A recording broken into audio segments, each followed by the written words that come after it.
আমি মর্ত ধামে প্রবেশ মর্ত ধামে গমন করলে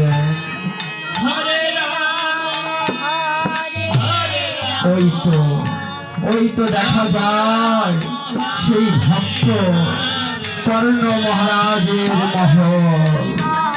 আমি দেখি কর্ণকে দেখি কর্ণ আমায় সন্তুষ্ট করতে পারে কিনা।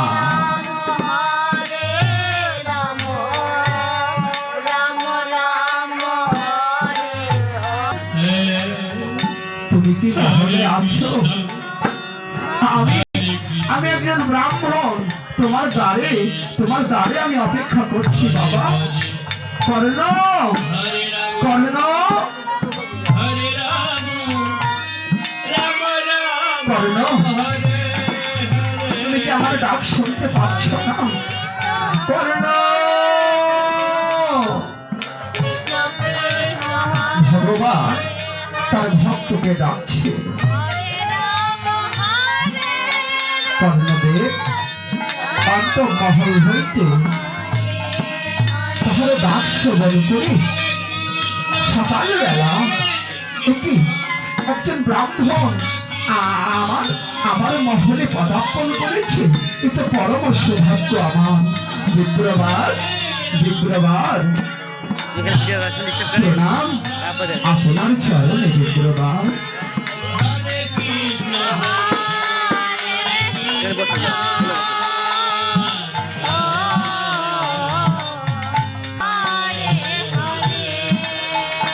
তথাস্তু বৎস, ভগবান তোমার বাঞ্ছা পূর্ণ করবে। বিপ্রবার এত সকাল বেলা কি মনে করে বলো? কর্ণ, আমি এসেছি কেন জানো? আমি পল্লব্রতের উপবাস করেছি বটে, কিন্তু পারণের আশায় আমি অনেক রেগে গেলাম, কোথাও পালন করতে পারলাম না। বড় ক্ষুধার্ত হয়ে পড়েছি। সময় মতো যদি উপবাসের পালন করা না যায় তাহলে বিফলে যায়। কোন দেব নয়নে চলে। আপনি উপবাস করেছেন, পালন ভিক্ষা চাচ্ছেন আপনি। কিন্তু আমার পরম সৌভাগ্য, আপনি একজন ব্রাহ্মণ হয়ে আমার কাছে পালন ভিক্ষা চাচ্ছে। কর্ণ, আমি অনেক রেগে গিয়েছি বাবা। কেউ আমায় পালন করাতে চায় না, কেউ আমাকে বলেনি যে আমি পালন করাবো।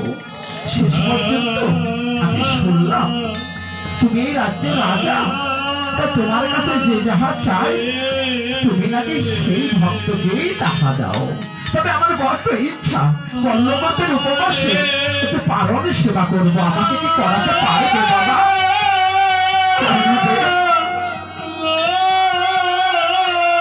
বললেন বিপ্রবার, সারা জীবন ধরে অতীত সেবা করেছি,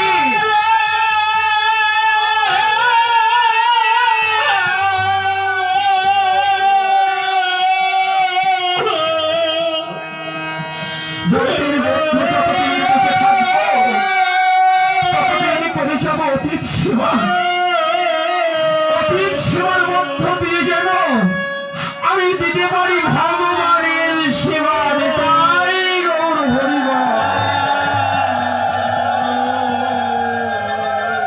কর্ণদেব নয়ন জল ছেড়ে দিয়ে বললে, সারা জীবন অতীত সেবা করেছি, জগতের মাঝে যতদিন বেঁচে থাকবো ভগবান যতদিন রাখবে ততদিন অতীত সেবা করে যাব।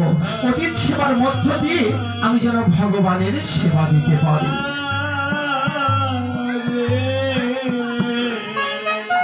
কর্ণ, তাহলে তুমি আমায় পল্লবতের পালন সেবা করাবে বাবা?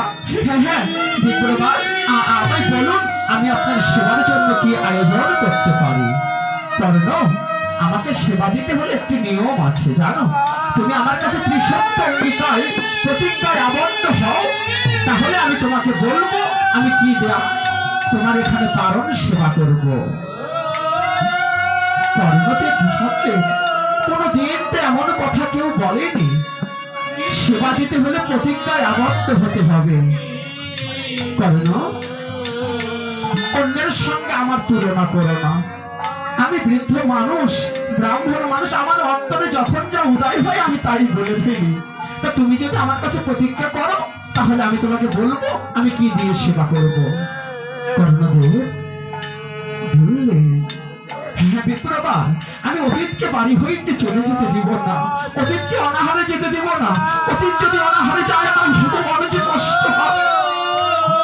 অতীতি না কি নারায়ণ, তাই আমি অতীতকে সেবা দিতে চাই। অতীত সেবার মধ্য দিয়ে আমি আমার ভগবানের সেবা দিতে চাই।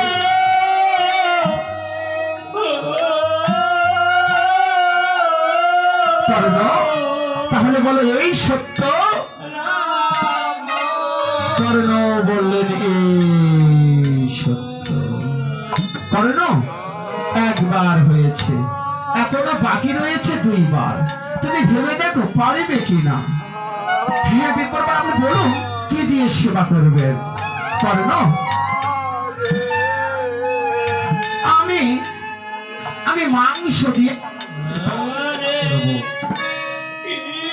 আমি মাংস দিয়ে পল্লবতের পালন সেবা করবো। হরে কৃষ্ণ। দেখো ভগবান বললেন পল্লবতের পালন সেবা মাংস দ্বারা করব। কর্ণ বললেন, একই বিপ্রবা, আমরা সাধারণত মানুষ যদি উপবাস করি, আগের দিনকে হবিষণ্ণ সেবা করি, পরের দিনকে ব্রত পালন করি, তারপরের দিন আমরা উপবাস থাকি বা পালন অন্তে আমরা সাত্বিক আহার গ্রহণ করি। আর আপনি যে বলছেন আপনি মাংস দ্বারা। কর্ণ, আমি তো বলেছি আমি কারোর সঙ্গে আমি চলি না। তুমি যদি পারো তাহলে বলো, আর যদি না পারো তাহলে আমি চলে যাচ্ছি। বিপ্রবা, না না আমি পারবো। তাহলে বলো এই সত্য? কর্ণ বললেন এই সত্য। কর্ণ, দুইবার হয়েছে, ভেবে দেখো কর্ণ তুমি দিতে পারবে কিনা। এই জগতে কেউ কোনোদিন দিতে পারেনি। আমার মন বলছে তুমিও পারবে না। কর্ণ, তুমি প্রতিজ্ঞায় আবদ্ধ হইও না। কর্ণদেব বললেন, সারা জীবন ধরে করে এসেছি অতীত সেবা, জগতের মাঝে যতদিন বেঁচে থাকবো করে যাব অতীত সেবা।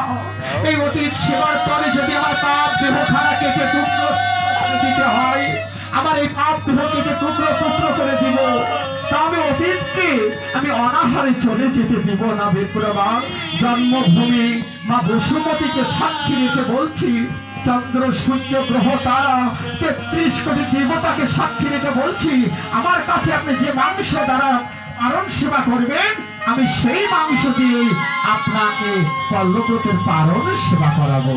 তথাস্তু বৎস। তাহলে বলো এই সত্য? কর্ণ বললেন এই সত্য। কর্ণ, তিনবার তুমি আমার কাছে প্রতিজ্ঞা করেছ। বলুন বিপ্রবা, আমি কোন পশুর মাংস বাজার থেকে কিনে এনে আপনার সেবায় লাগাতে পারি, সে যত যত দামি হোক না কেন আমি আপনার জন্য জোগাড় করে আমি আপনাকে সেবা দিব। কর্ণ, তুমি কি ভেবেছো আমি পশুর মাংস আহার করব? আরে পশুর মাংস তো পশু আহার করে, যার সম্মুখে দুটি বড় বড় দাঁত দেখবে, যারা মাংস খেয়ে বেঁচে থাকে। যেমন বনের হিংস্র প্রাণী সিংহ, মাংস ছাড়া জীবন চলে না, অত পশু ও মাংস খায়। কুকুরের দুটো বড় বড় সম্মুখে দাঁত আছে, দেখবে মাংসকে ভালোবাসে।